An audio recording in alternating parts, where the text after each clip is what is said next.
Sir Kakade वारी जगह हुई सफ़ा सर अंदर न्यन पिया हिते काकड़े में हेठ सफ़ाई जे हिसाब सां नक वारी सर ही जो विझन पिया तो ओ हिते दिमाग ते पहुचे पई नरी उते ताईं हीअं फिराइस पिया बिल्कुलु वॾो सूर थिए पियो आज़ार थिए पियो सर पोइ असां बि मजबूरी खां पोइ मिड़ई वक़्त धिको ॾिनोसीं डॉक्टर साहबनि चयो त तोखे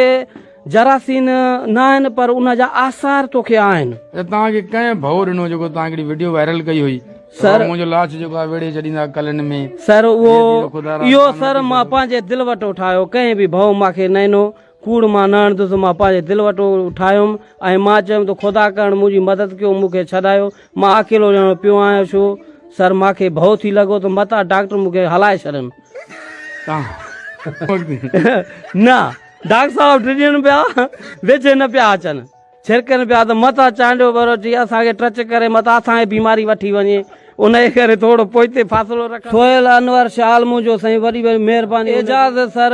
शेख उनजो मां शुक्रगुज़ार आहियां मुंहिंजी सपोर्ट कई।